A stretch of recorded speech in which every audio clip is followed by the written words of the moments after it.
សួស្តីបងប្អូនដែលប្រើប្រាស់ម៉ូតូទាំងអស់គ្នាថ្ងៃនេះខ្ញុំសូមធ្វើការចែករំលែកទាក់ទងនឹងការថែទាំម៉ាស៊ីនម៉ូតូជាមួយនឹងប្រេងបាតដែលទី1ជាការផ្លាស់ប្ដូរប្រេងទី2ជាប្រភេទប្រេងដើម្បីឲ្យម៉ាស៊ីនម៉ូតូរបស់លោកអ្នករត់ស្រួលនិងប្រើប្រាស់បានយូរថ្ងៃនេះខ្ញុំសូមធ្វើការចែករំលែកទាំងពីរចំណុចនេះដូចតទៅ Let's go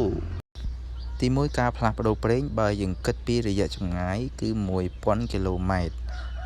យើងត្រូវការផ្លាស់ប្ដូរប្រេងម្ដងឬក៏អាចលើសតិចតួចក៏អត់អីដែរហើយនឹងទី2ប្រភេទប្រេងបាទបើនិយាយពីប្រភេទប្រេងមានច្រើនប្រេងហើយដែលអ្នកប្រើតែងកំណត់ចំណាំរាល់ថ្ងៃគឺដោយសារការមើលកំហាប់ប្រេងបាទកំហាប់ប្រេងមានលេខរបស់វាលេខឧទាហរណ៍លេខ20វ៉ាត់ទៅ50វ៉ាត់ហើយនឹង10វ៉ាត់ទៅ40វ៉ាត់អញ្ចឹង20វ៉ាត់ទៅ50វ៉ាត់យើងមើលកំហាប់វាអញ្ចឹងលេខរបស់វាប៉ុណ្ណឹងគឺលេខកំហាប់ប្រេងខាប់ដែលយើងប្រើប្រាស់ចំពោះម៉ូតូដែលចាស់ចាប់ពី010ចុះហើយនឹងឲ្យ09ចុះហើយនឹងប្រភេទប្រេង10វ៉ាត់ទៅ40វ៉ាត់សម្រាប់ម៉ូតូចាប់ពី010ឡើងអញ្ចឹងយើងចាក់ប្រេងហ្នឹងដើម្បីម៉ូតូវារត់ស្រួលធូរស្រួល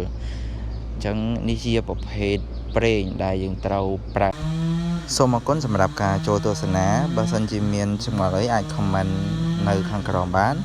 ឬក៏មាន recommend អីអាច comment នៅខាងក្រោមបានបើសិនជាត្រូវការប្រេងខ្ញុំមានបោះដុំប្រេងដែលមានគុណភាពល្អម៉ាក Fuso ហើយនិងប្រេងផ្សេងទៀតបាទអរគុណច្រើន